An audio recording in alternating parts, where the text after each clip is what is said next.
არსებობს სისხლის სამართლის ჩვენს წინაშე განზრახ თუ ახსნა განმარტების მოცემისთვის, ანუ განზრახ არასწორი ფაქტების მოწოდებისათვის, ასევე შეკითხვებზე თავის არიდებისათვის, ან შეკითხვაზე პასუხზე უარის გაცხადებისთვის. ის რომ მე ეს ყველაფერი თქვენ გითხარით და რომ თქვენ ეს მოისმინეთ, ამის დასტურად გთხოვთ თქვენს ხელმოწერას თქვენს წინ მდებარე ფორმულარზე, რის შემდეგაც უკვე დავიწყებთ თქვენს მოსმენას. ბატონო როინ, თქვენ თუ გქონდათ შესაძლებლობა, რომ პირდაპირ ტრანსლაციით გადაიცემოდა და ბატონი ჯემალ ლეონიძისთვის გესმინათ.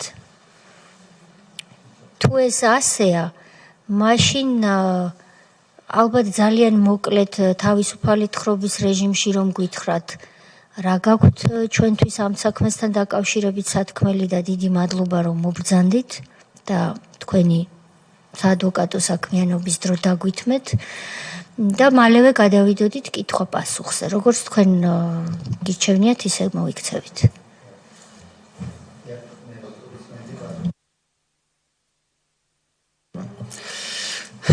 მე მოვისმინე ბატონ ჯემალის გამოსვლა, უნდა განვაცხადო, რომ მე ეს არაერთხელ მომისმენია მისგან უშუალოდ შეხვედრების დროს და ჩემთვის ეს ყველაფერი ცნობილია, რასაც ბატონ ჯემალი ყვებოდა.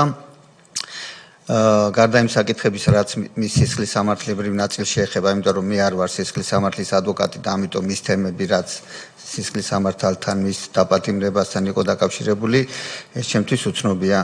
მე შემიძლია მოგახსენოთ უბრალოდ ის მაგნატთან დაკავშირებით ინფორმაცია მოგაწოდოთ, რაც ჩემთვის ცნობილია, განსაკუთრებით მაგნატის გაკოტრებასთან დაკავშირებით.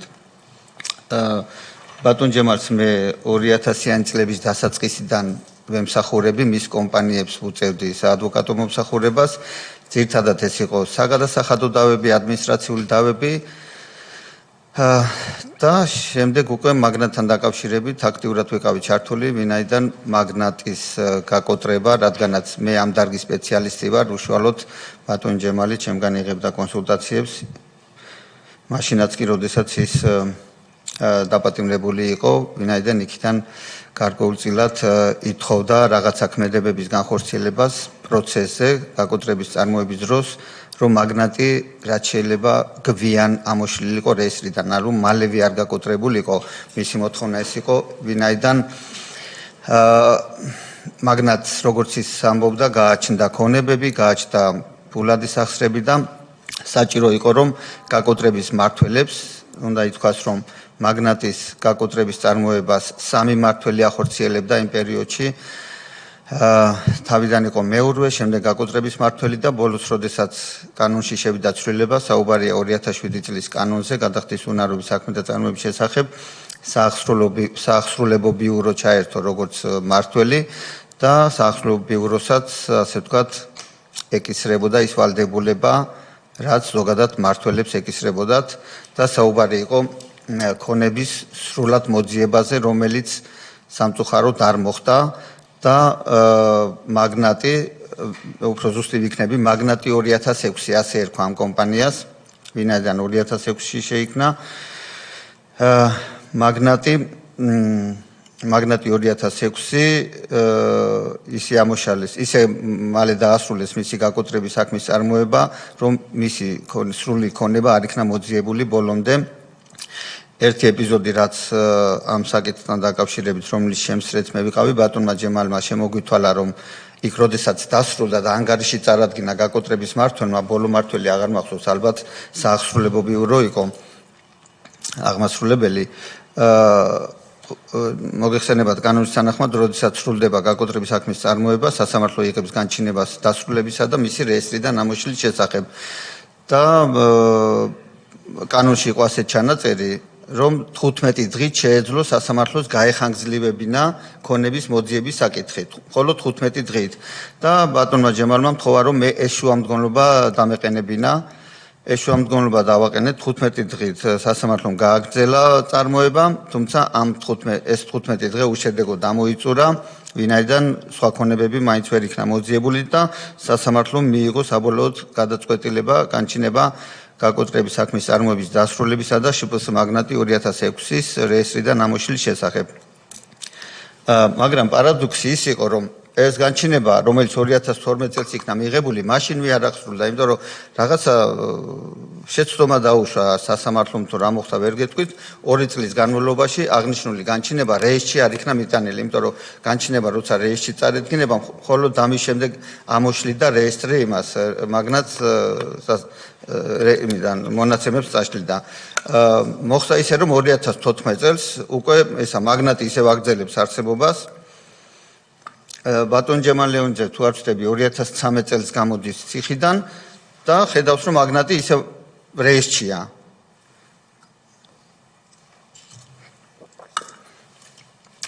მან გადაწყვიტა რამდენიმე ტრანზაქცია განეხორციელებინა, მაგალითად დირექტორი შეცვალა, ვიღაცას წილი დაუთმო თუ რაღაცა, ამით განამტკიცა ის რომ მაგნატი რეესტრში ისევ სრულფასოვანი სუბიექტია.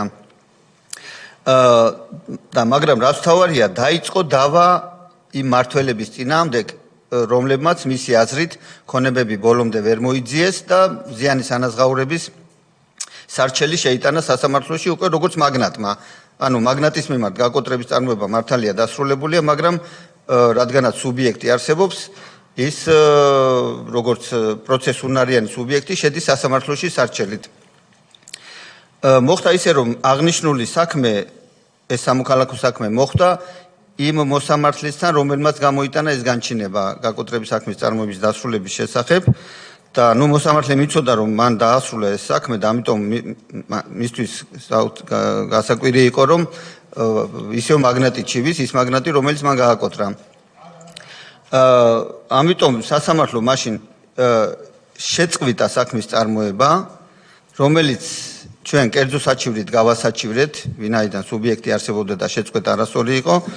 და წავიდა ეს კერძო საჩივარი სააპელაციო სასამართლოში და სააპელაციო სასამართლომ უკან დაუბრუნა მოსამართლეს და დაავალა რომ განიხილე ეს საქმე. ანუ ზიანის ანაზღაურების საქმე მაგნატისა განიხილეო.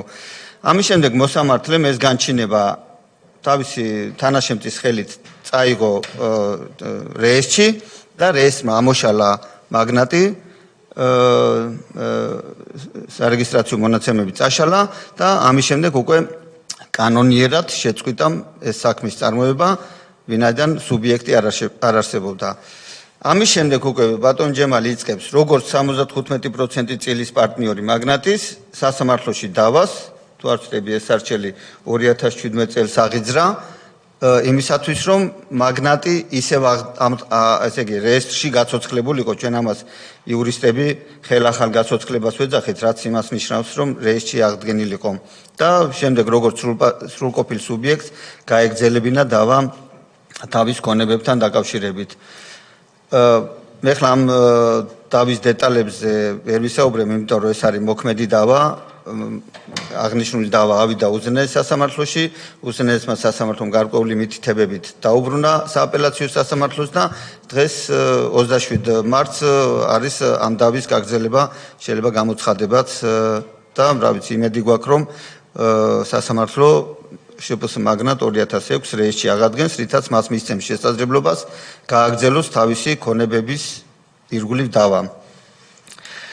ბატონმა ჯემალმა NSK-ს ახსენა ნავთობ კომპანიების სადისტრიბუციო კომპანია NSK. უბრალოდ NSK-სთან დაკავშირებით მე მონაწილეობა მივიღე მხოლოდ სადამფუძნებლო დოკუმენტების მომზადებაში, ის სააქციო საზოგადოების წესდება, დამფუძნებელთა კრების სოქმი და ასე შემდეგ, ჩემი მომზადებულია და ის დარეგისტრირდა როგორც ასე ვთქვათ სუბიექტი. დანარჩენი NSK-სთან დაკავშირებით იყო შეხვედრები, მე მახსოვს შეხვედრები წყალსადენის ქუჩაზე ბატონ ჯემალის ოფისში, სადაც NSK-ს დამფუძნებლები იკრიბებოდნენ, ბატონი გიორგი ასლანიკაშვილი მოდიოდა იქ და ერთი რაზეც მინდა აქცენტი გავაკეთო, რაც ასე ვთქვათ ჩემს თვალწინ მოხდა ის სცენა მინდა აღვიდგინო, ეს იყო TBC ბანკში, როდესაც უკვე ბატონ ჯემალი დაპატიმრებულია და მისი აი მაგნატის წილის გადანაწილების ერთი ეპიზოდია, როდესაც TBC ბანკმა მოამზადა შეთანხმება თავისი იურისტების მეშვეობით და ამ შეთანხმების ახლა თუ დეტალებს ზუსტად გავიხსენებ, ამ შეთანხმების თანახმად 5% უნდა დარჩენოდა მაგნატს, უпростоრად მაგნატს არა, მაგნატის ერთ-ერთ სუბიექტს, რომელზეც წილი ქონდა გადანაწილებული, თუ არ ვცდები ბატონი ბუჩუკური იყო ასეთი, ვიზეც იყო ეს 5% რეგისტრირებული, მე მგონი ეს ბოლო 5% იყო, იმიტომ რომ დანარჩენი პროცენტები უკვე გადანაწილებული ქონდა და TBC ბანკმა მოამზადა შეთანხმება ამ 5%-ის გადაფორმებასთან დაკავშირებით, როგორც აღარ მახსოვს რის სანაცვლოდ, რატო უნდა გადაეფორმებინა ბუჩუკურს აღნიშნული და ბოლო 5% კონკრეტულად TBC ბანკის წარმომადგენლებისათვის უშუალო TBC ბანკი მე მგონი არ ფიგურირებდა და მიდიოდა დისკუსია, ამ დისკუსიაც მეც ვესწრებოდი TBC ბანკში, როდესაც მე ვცდილობდი ყველანაირად რომ ეს 5% მაინც შენარჩუნებულიყო და არ მომხდარიყო ამ 5%-ის დათმობა. მაგრამ რაღაცა პერიოდის შემდეგ შემოდის ამ მოლაპარაკების ასე ვთქვათ ოთახში ბატონი ბუცხრიკიძე და ულტიმატუმს აყენებს რომ თუ ეხლა ამ შეთანხმებას თქვენ ხელს არ მოაწერთ, მოკლედ ჩაიშლება ეს მოლაპარაკება და ეს 5%-იც არ დაგრჩება თუ რაღაც აღარ მახსოვს 5%-ამდე დადიოდა წილი თუ ეს 5%-იც უნდა გასხვისებულიყო, ყოველ შემთხვევაში ეს იყო ძალიან დიდი ხნის წინ იყო ამ მოლაპარაკებას ესწრებოდა ბუჩუკური, იურისტი, ბანკის იურისტი, აღარ მახსოვს კიდე ვინ იყო იქ, მაგრამ შემოსვლა ბატონი ბუცხრიკიძესი ეს ფაქტი იყო, რაც ჩემს თვალწინ მოხდა და მან ეს ულტიმატუმი წამოაყენა და ჩვენი ძულებული გავხდით, რომ ასე ვთქვათ იმ მოლაპარაკება ისე დაგვესრულებინა, როგორც TBC ბანკის წარმომადგენელს სურდა.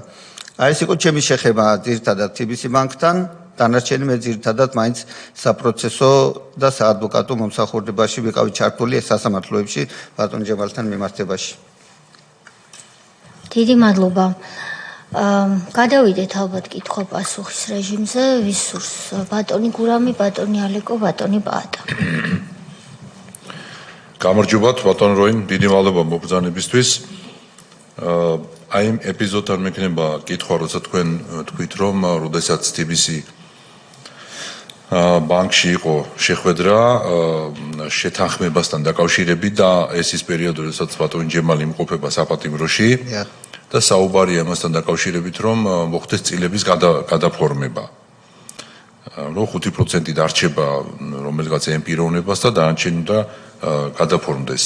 ახლა თქვენ ადვოკატი ხარ და არ შეგეშლებათ ეს, როდესაც შეხვედრაზე ერთ-ერთი მხარე თავის პირობებს აყენებს, როგორ აყენებს, რა შეიძლება იყოს ამის უკან და ასე შემდგომ. ჯერ ერთი ის ფაქტი თქვენი, აი როგორც ადვოკატის პოზიცია მაინტერესებს, რომ ბანკი, კომერციული ბანკი, რომელიც აფორმებს შეთანხმებას წილის გადაფორმებაზე იმ ადამიანთან, რომელიც იმყოფება საპატიმროში, რომელსაც არ აქვს გადახდილი თანხა თუნდაც იმ წილისთვის, რაც შეიძინა 25%, როგორც ბატონი ჯემალი ამბობს, TBC ბანკმა შეიძინა მისი წილი და იმის ნახევარი დაპირდა და ისიც არ გადაუხადა.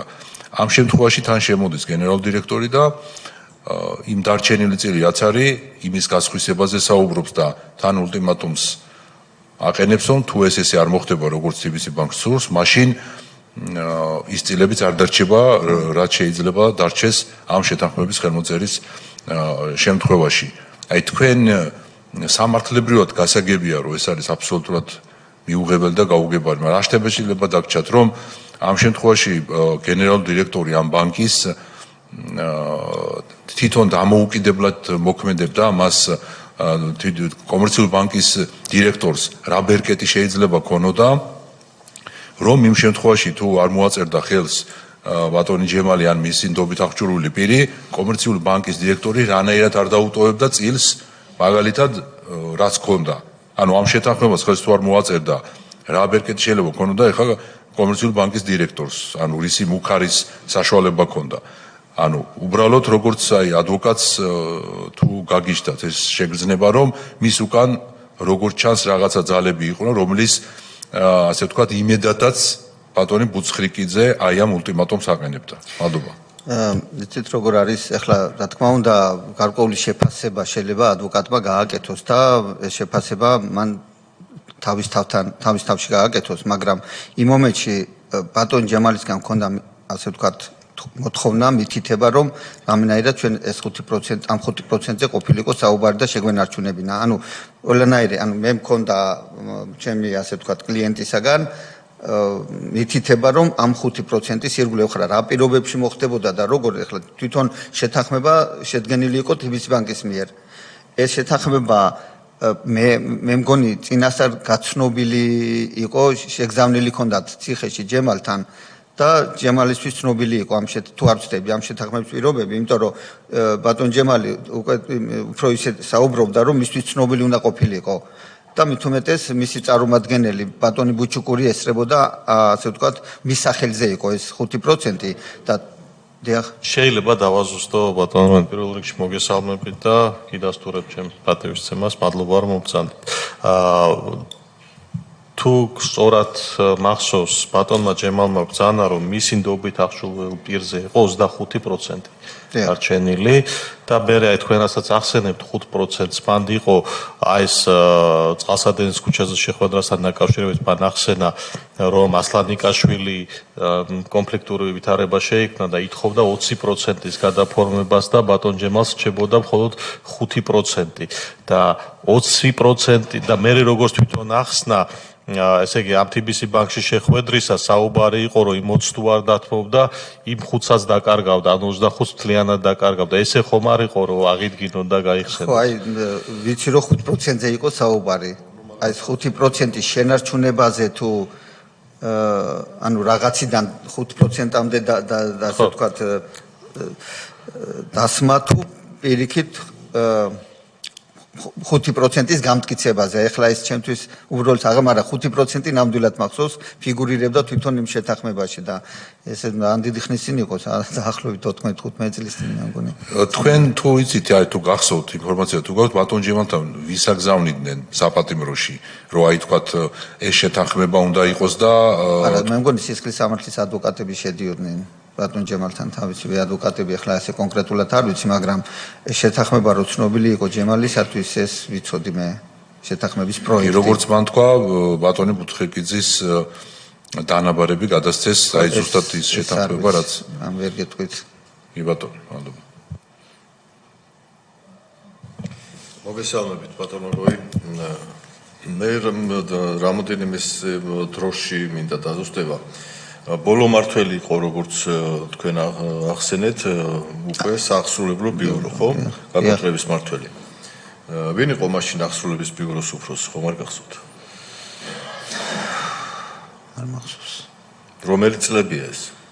ეს არის ახლა გეტყვით სადღაც 2012 წლის პერიოდია უკვე და ნახეთ ის აღმასრულებლები მონაწილეობდნენ ანუ აღსრულების ბიურო იყო როგორც ორგანიზაცია და ეს ორგანიზაცია აგზავნიდა კონკრეტულ აღმასრულებელს მართველად და ვერ გეტყვით ვინ იყო მაშინ მოგეხსენება თქვენ და ვიცით რომ ეს გაკოტრების პროცედურა გარკვეულ დროს მოითხოვს და თქვენ ახსენეთ რომ ეს მოხდა ძალიან მოკლე დროში მაინც რა დროში მოხდა ეს წარმოება გაიხსნა 2009 წელს მაგრამ ამ წარმოების სპეციფიკა იცით რა არის რომ არ შეიძლება წერტილის დასმა და დამთავრება წარმოების სანამ სრულად არ გადაწყდება ყველა სამართლებრივი საკითხი მათ შორის ქონებრივი საკითხი წარმოება დამთავრდა დაახლოებით 500,000 ლარის ქონება მოიძიეს თუ ფიულადი სახსრები რომელიც გადაეცა მხოლოდ პირველ კრედიტორს შემოსავლების სამსახურს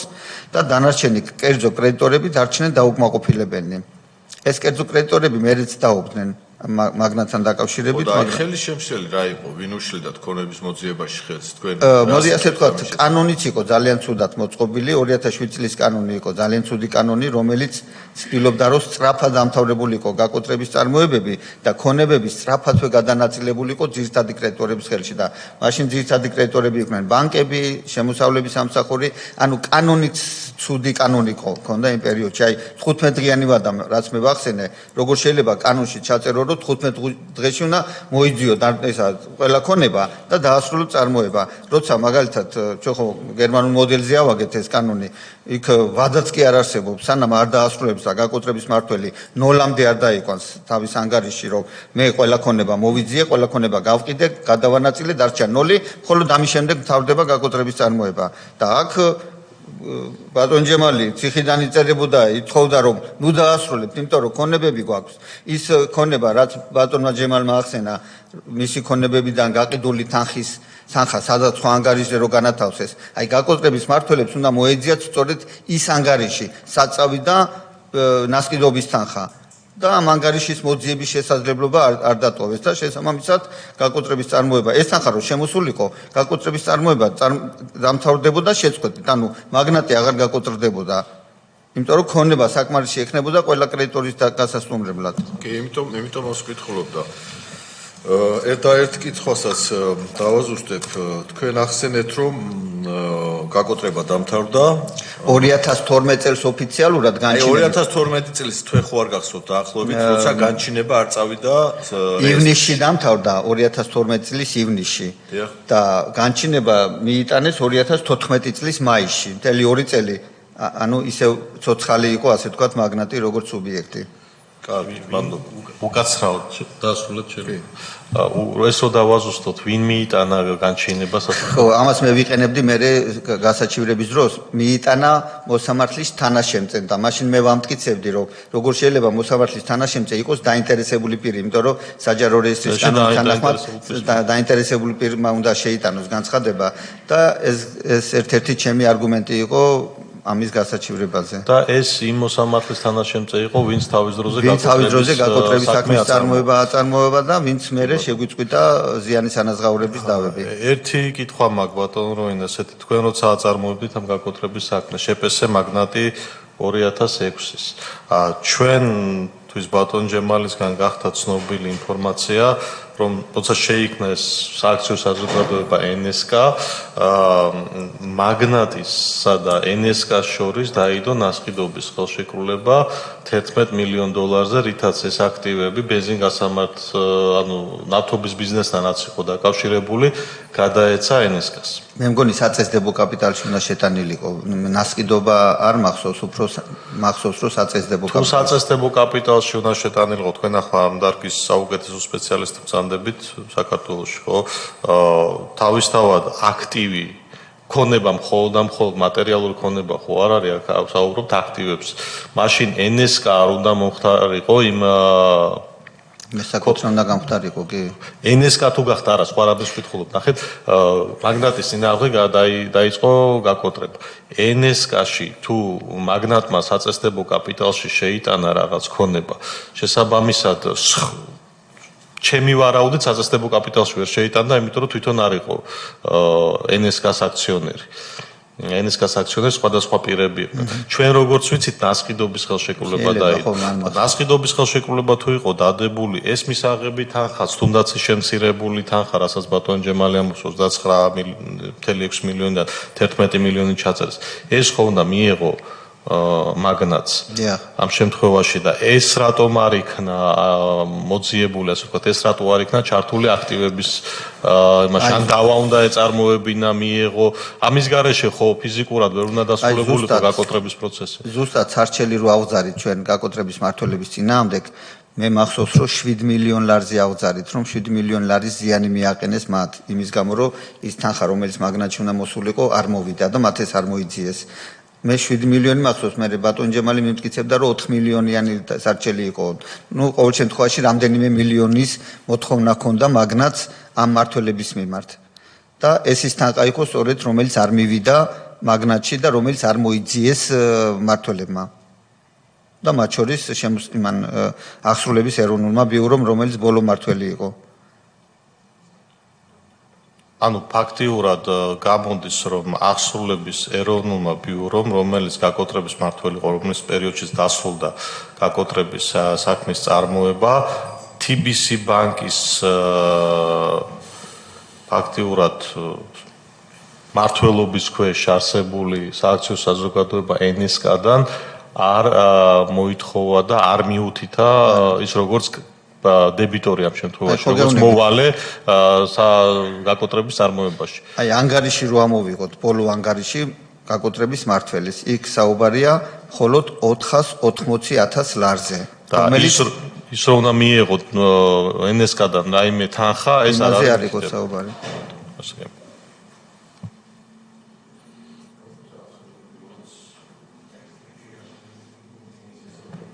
კი 2012 წელს ახსულების ეროვნულ ბიუროს ბატონი ნიკა მელია ხელმძღვანელობდა. არ მახსოვს. კი მე მახსოვს და შემდეგ რამდენიმე საქმეზე მას მოუწია, ასე ვთქვათ, კითხვებზე პასუხის გაცემა ჯერ კიდევ 2012 წლის ოქტომბერში, ნოემბერშიც. ბატონო ალეკო, თქვენ გქონდათ შეკითხვა? ბატონო როინ რამდენადაც ჩვენ შევიტყვეთ ბატონი ჯემალის მონათხრობიდან, მას აქვს არაერთი მიმდინარე დავა ამჟამად სასამართლოში. ყველა ასეთ დავაზე, რა თქმა უნდა, გამამართლებელი განაჩენის დადგომის ნაწილში არ გულისხმობ. სამოქალაქო ან და ადმინისტრაციულ დავებს გულისხმობ. თქვენ ბრძანდებით მისი წარმომადგენელი? მე ვარ წარმომადგენელი მის ორ ადმინისტრაციულ დავაში და ერთ სამოქალაქო დავაში, რომელიც მცხეთის სახლს შეეხება. და შპს კოკო არის ასეთი მეფრინველობის ფაბრიკა იყო, საგადასახადო დავა გვაქვს ამასთან დაკავშირებით და შპს ნავთობი, რომელიც იყო ნავთობგადამამუშავებელი ქარხანა მგონი, ისიც ამის ირგვლივად საგადასახადო დავა გვაქვს. ჯერ პირველ ინსტანციაშია და ამიტომ. ბატონო როინ, ესე იგი 27 მარტს თქვენ რომ ელოდებით ამას ეს მაგნატია ხო, ბოდიში ეს მე 4-ია. აქაც ხართ. ესე იგი 4 გამოვიდა. 4 გამოვიდა, დიახ. ესე იგი ეს ერთი დავა ჩვენ რომ მოვინიშნოთ მცხეთის სახლთან დაკავშირებული მეფრინველობის შპს კოკო ასე ქვია და შპს ნავთობი. და შპს ნავთობი. აი ეს სამი დავა რა ეტაპზეა რომ გითხრათ და მცხეთის სახლთან დაკავშირებით ცოტა მეტი ფაქტობრივი გარემოება რომ გითხრათ. შპს კოკოსთან დაკავშირებით ადმინისტრაციული აქტის ბათილობასთან დაკავშირებული დავა, რომელმაც უკვე მოიარა ერთი ასე ვთქვათ უზენაესამდე უკან დაბრუნდა, ჩვენ სხვადასხვა მოტივით ავზარით, არა აქტის გამო, იქ უბრალოდ ნახეთ იმ პერიოდში რაღაცა გაშვებული ჰქონდათ გასაჩივრების ვადები და რადგანაც გასაჩივრებული იყო, ჩვენ ახლად აღმოჩენილი გარემოები დავიწყეთ დავა, შემდეგ როგორც არა აქტი, ანუ სხვადასხვა მიმართულებით დავიწყეთ და ბოლოს ანუ არ დაგვიკმაყოფილდა ეს სარჩელები და დავრჩით მგონი ახლად აღმოჩენილი გარემოებით აგვაქვს ბოლო ისა დავა დაწყებული, რომელიც პირველ ინსტანციაშია შპს კოკოსთან დაკავშირებით და რაც შეეხება ნავთობთან დაკავშირებით ესეთ პირველ ინსტანციაშია ჯერ პროცესი ჩანიშნული არ არის. ნუ მაგნატი სრულდება 27 მარტს და მცხეთის სახლთან დაკავშირებით მე ცოტა გვიან ჩავერთე, 1 წელია რაც ჩავერთე. უბრალოდ ძალიან დიდი ხნის განმავლობაში მიმდინარეობს. რამდენიმე წელია უკვე პირველ ინსტანციას ვერ გავცდით ჯერ. მცხეთის სახლთან დაკავშირებით ფაქტობრივ გარემოებებზე ხომ არ გვეტყვით რამეს, ისე რომ სასამართლო პროცესი არ დავაზიანოთ. ნუ სარჩელის არ ვიცი რამდენად მაქვს უფლება განვაცხადო, უბრალოდ ბათილობებია იმ გარიგებების, რომელიც მოხვა მას შემდეგ რაც ბატონმა ჯემალმა დაიბრუნა საკუთრება, ასე ვთქვათ, საახსრულებო ბიუროს აქტები იქნა გაუქმებული და საკუთრება დაიბრუნა, ამის მერე მოხდა გაჩუქება, მერე გაყიდვა, კიდე გაყიდვა. ანუ რამდენიმე გარიგება დაიდო ამის შემდეგ და ამ ყველა გარიგების ბათილობაზე გვაქვს ასე ვთქვათ, სარჩელი. თქვენ ალბათ შეძლებდით რიტორიკული კითხვა სარჩელის ჩვენთვის გაზიარებას. მე მგონი როგორც რადგანაც მოქმედი საქმეა და როგორც ადვოკატმა რა ვიცი რამდენად აქვს უფლება, თუმცა თუ თქვენ გაქვთ უფლება რომ სასამართლოდან გამოითხოვოთ მასალები, ალბათ სასამართლოდან გამოითხოვოთ. ხო, ალბათ უმჯობესი იქნება სასამართლოდან გამოითხოვოთ. ასე გირჩევნიათ, კი ბატონო. მაშინ მაინც იქონიეთ მზაობა იმასთან დაკავშირებით, რომ სარჩელიდან ან სარჩელს მიღმა მცხეთის საცხოვრისთან დაკავშირებით ფაქტობრივი გარემოებები რომ მოგვაწოდოთ. ამის ვალდებულებაც გაქვთ, ამიტომ წერილობით მოგმართავთ. ბატონო. თქვენ ან და ბატონ ჯემალს ორივეს. წევრებს ხომ არ ექნებოდათ შეკითხვა. მე მექნება ერთი კითხვა აი ამ მაგნატის ოფისში, როდესაც შედგა შეხვედრა. ეს დაახლოებით რა პერიოდი იყო და წყალსადენის ქუჩაზე მხოლოდ გიორგი ასლანიკაშვილი იყო მოვლენილი TBC ბანკიდან თუ სხვა ვინმე და შინაარსი უფრო დეტალურად რო გითხრათ დიალოგი როგორ გაიმართა და რა ითქვა.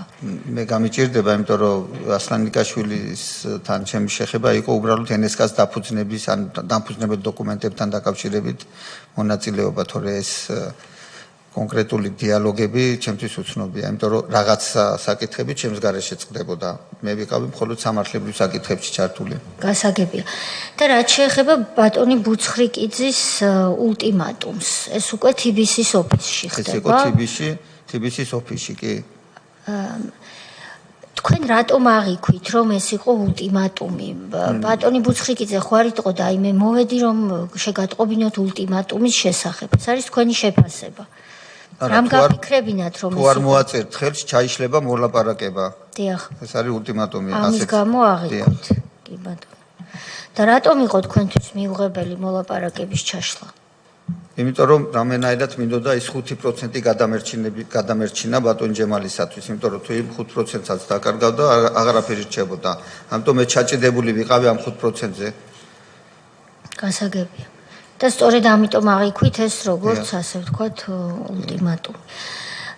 და ის ასე ვთქვათ ბატონმა ჯემალმა თქვა რომ ბატონი ბუცხრიკიძეო აგრესიულიც იყო და ეს ასე იყო თუ უბრალოდ მისი გამონათქვამებიდან გამომდინარე? არა, აგრესიული არა, უბრალოდ კაცრი ტონით ნათქვამი იყო.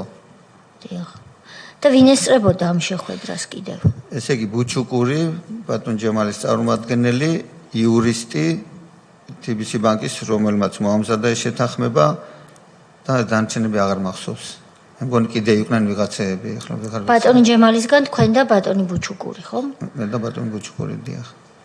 TBC ბანკის იურისტი ხომ არ გახსოვთ ვინ იყო? მე მგონი სახელად არჩილი ერქვა, თუ არ ვჩდები, ჩემი ყოფილი სტუდენტი იყო. არჩილი, ოღონდ გვარი აღარ მახსოვს. კი ბატონო. ბატონო როინ რომ მარტივად არ გამოვა ეს ამბავი, მაგრამ მაინც რომ შევეცადოთ, აი შევაჯამოთ რა მოხდა ბატონი ჯემალის თავს. თქვენ ყველა პროცედურა იცით. ყველა ნაბიჯი რა, რომელიც შემდეგ გადაიდგა, მთელი ჯაჭვი მოვლენების არის თქვენს თვალწინ და თქვენს ხელში. როგორ შეფასებას მისცემდით ამ საქმეს? ნუ ყოველ შემთხვევაში ბატონ ჯემალს ჰქონდა ისეთი ბიზნესი, რომელიც ძალიან მნიშვნელოვანია და ღირებული ბიზნესია და შესაბამისად სახელმწიფო ამ ბიზნესს ხელიდან არ გაუშვებდა. მე როცა სახელმწიფოს ვამბობ, გულისხმობ სახელმწიფოს თანამდებობის პირებს, რომლებიც იმ პერიოდში ბიზნესში იყვნენ ჩართულნი.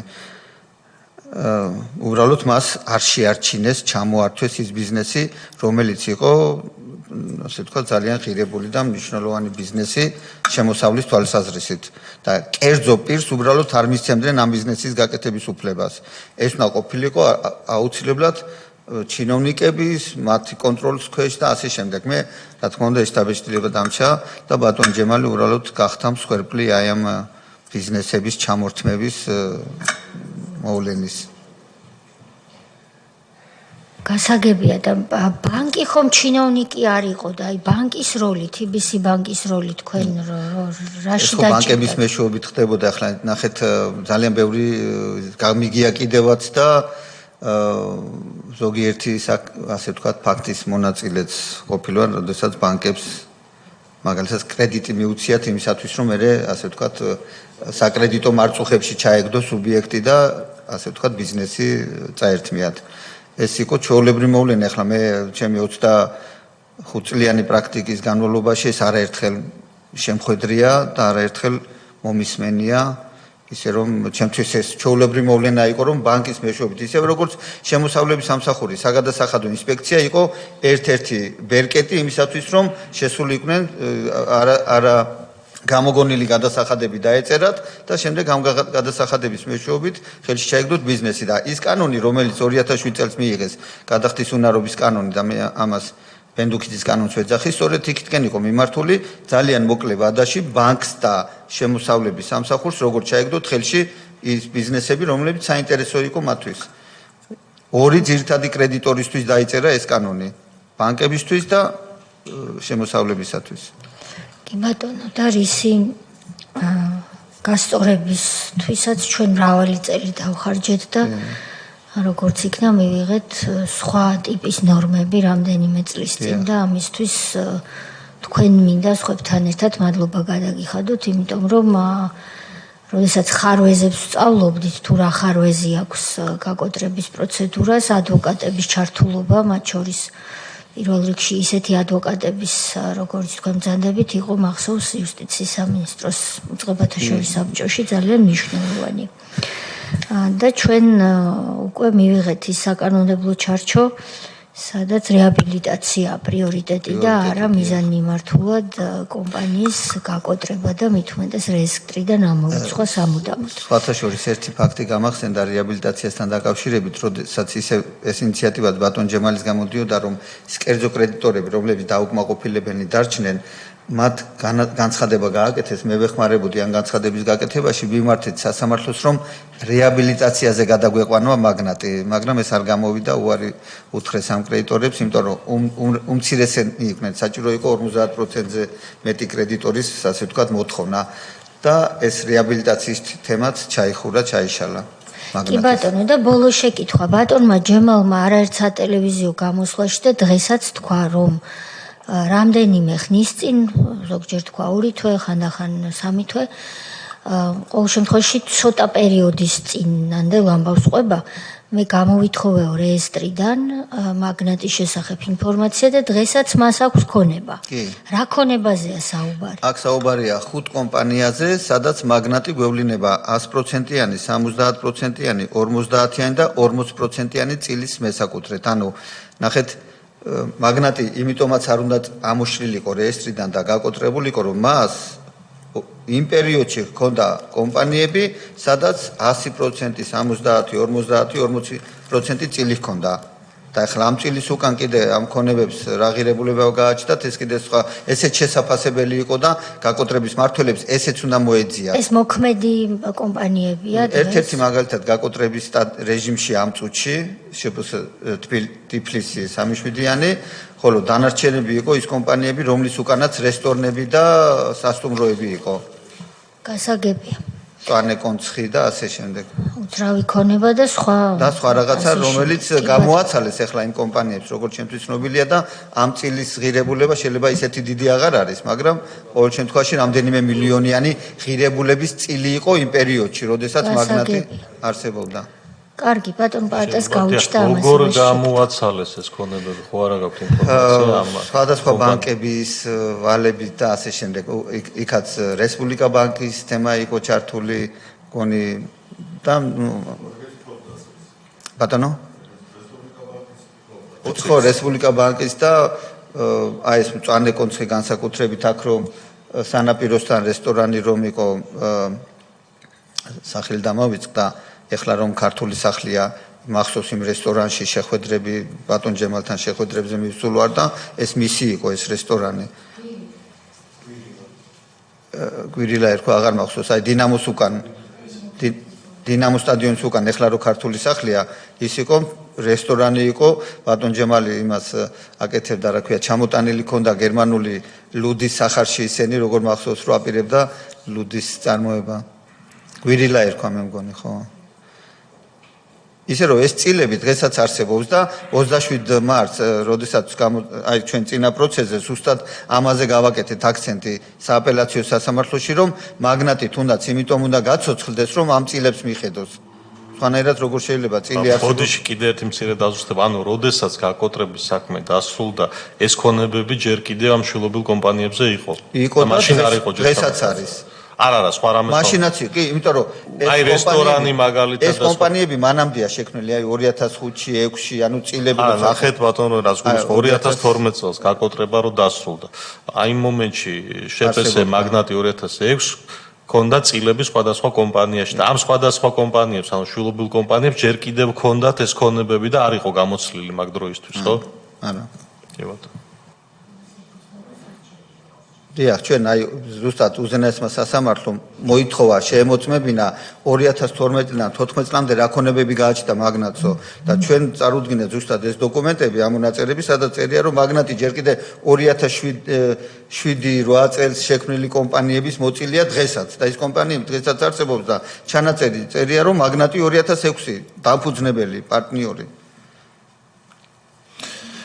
ბატონ როინ, ჩვენ ეს კითხვა ბატონ ჯემალს დავუსვით და დაგვეთანხმა შეფასებაში, მაგრამ მნიშვნელოვანი იქნება ახლა განმეორდები თქვენის მხრიდან, როგორც ადვოკატის მხრიდან, თქვენ პრაქტიკულად ნაწილობრივ და ადასტურეთ კიდევაც, რომ იყო მაშინ ის პერიოდი, როდესაც ასეთ წარმატებულ ბიზნესს და ასეთ მსხვილმასშტაბიან ბიზნესს არავინ არ აპატიებდა არავის, თუ მაშინდელი ხელისუფლების წარმომადგენელი ან დაახლოებული პირი არ იყავი. ნუ ეს რომ ესე იყო, ყველა მიცის. და აი ეს მონაყოლი რაც დღეს ჩვენ და საზოგადოებამ ნახა, აი ესეთ სურათს გვაჩვენებს, რომ მაშინდელი თანამდებობის პირი თავდაცვის მინისტრი კეზერაშვილი, რომელმაც მოინდომა რომ ბატონი ჯემალის ბიზნესი წაეღო, შეთავაზებას უკეთებს ბატონ ჯემალს, რომ მისი ბენზინი გაყიდოს.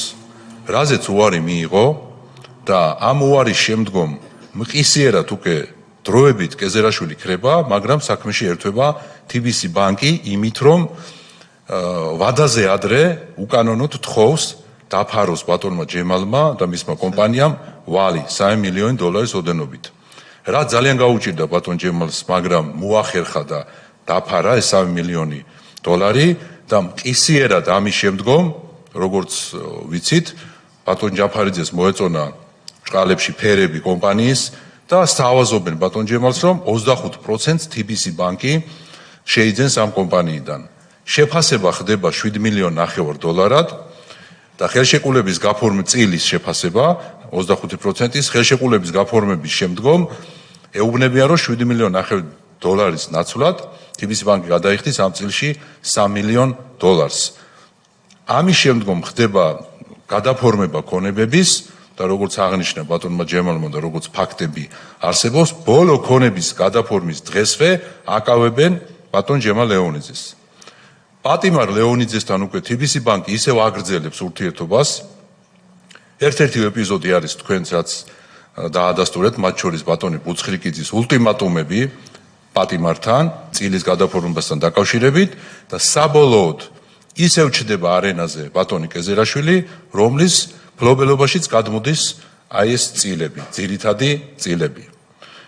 რეალურად ის მოხდა, რაც თქვენ აღნიშნეთ, რომ ბატონი კეზერაშვილი გამოჩნდა თავში, როცა შესთავაზა ბენზინის გაყიდვა და უარის შემდგომ გამოჩნდა ბოლოში, როდესაც მან მიიღო რეალურად ის, რაც უნდოდა თავში. მაგრამ ამ ყველაფერში TBC ბანკი ფიგურირებს თავიდან ბოლომდე, როგორც წილების გადმოფორმებაში და მე ფულის გადაუხდელობაში და ასევე შემდგომ აი ამ წილის კეზერაშვილისთვის გადაფორმებაში.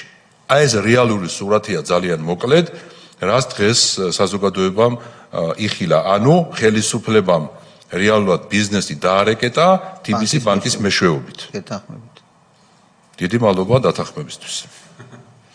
წევრებს თუ არ აქვს შეკითხვები, მადლობას ვუხდი კომისიის სახელით ბატონ როინს და წარმატებებს უსურვებ. წარმატებები თქვენ.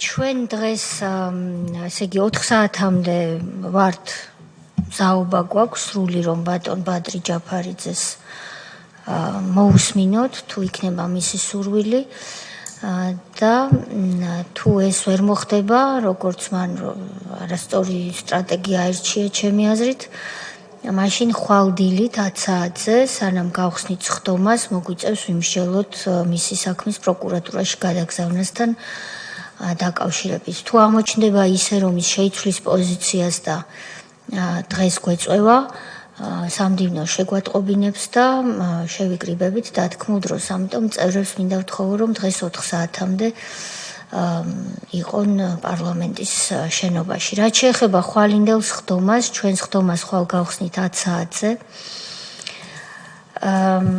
აქ მოხდება, როგორც იცით, წევრებმა, მაგრამ საზოგადოებისთვის განმარტავ თემების ერთმანეთთან მონაცვლეობა. ჩვენ გვაქვს პარლამენტის მიერ განსაზღვრული 5 თემა. ეს გახლავთ ბიზნესზე ზეწოლა და კორუფცია, ასევე ძალადობა, რომელშიც მოიაზრება წამება არაადამიანური მოპყრობა საპატიმროში და მის მიღმა, ასევე მკვლელობები, რომელიც სამწუხაროდ მრავლად იყო 2003-2012 წლებში, მათ შორის ქუჩაში ადამიანებზე თავდასხმა ძალოვანი სტრუქტურების წარმომადგენლების მხრიდან და არაერთი ახალგაზრდა შეეწირა ამგვარ ქმედებებს. ეს გახლავთ მეორე თემა. მესამე თემა არის პირად ცხოვრებაში უკანონო ჩარევის ფაქტები. არის ასევე ჩვენ საკვლევად შემოთავაზებული პარლამენტის დადგენილებით განსაზღვრული ოკუპირებულ ტერიტორიებზე ვითარება და 2008 წლის აგვისტოს ომი და ხვალ სწორედ ამ თემას მიუძღვნით ჩვენ ხვალინდელ სხდომას. სხდომა დაიწყება 10 საათზე. ჩვენ შევიკრიბოთ 5-10 წუთით ადრე და სწორედ ბადრი ჯაფარიძის საქმეს უყაროთ კენჭი. თუ ამასობაში ის გამოცხადდა და რასაკვირველია, ყველას აქვს უფლება აზრი შეიცვალოს. ხომ კარგი თუ არა და ვუყრით კენჭს, განვიხილავთ ამ საკითხს და შემდეგ გავხსნით სხდომას სწორედ ომთან დაკავშირებული თემით.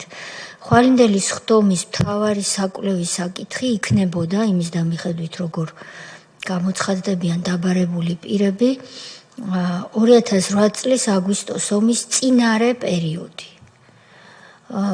კითხვა ისმის ასე, დასმულია ასე. იყო განა ეს ის ომი, რომელიც თავს დაგვეცა უცბად, თუ არსებობდა მისი წინა პირობები. როგორც თითქმის ყველა ომის შემთხვევაში არსებობს ხოლმე. როგორ ვითარდებოდა მოვლენები ოკუპირებულ ტერიტორიებზე 2004 წლის იანვრიდან, რა მოხდა 2006 წელს და როგორ მივედით იქამდე, რასაც ჰქვია ჩვენი ქვეყნის ერთ-ერთი ყველაზე ტრაგიკული პერიოდი, როდესაც არაერთი სიცოცხლე შეეწირა რუსეთთან ომს და ასევე უფრო მეტი ტერიტორია აღმოჩნდა რუსეთის მიერ ოკუპირებული. ეს იქნება ხვალინდელი სხდომა. დაგეგმილია, რომ ამ კვირაში მომდევნო სხდომებით სწორედ ამ თემას დაეთმობა და რასაკვირველია, ჩვენ მიუბრუნდებით უკვე მომავალი კვირიდან როგორც არაადამიანური მოპყრობის, ასევე მკვლელობის, ასევე ბიზნესზე ზეწოლისა და სხვა თემებს. მეხუთე თემა, რომელიც ასევე ჩვენი კვლევის საგანია, ისე როგორც ამას გვავალებს საქართველოს პარლამენტის დადგენილება, გახლავთ მედია თავისუფლებაში უკანონო ჩარევა და ასე ვთქვათ, სხვადასხვა მედია ორგანიზაციისთვის, აქ არ იგულისხმება მხოლოდ ტელეარხები,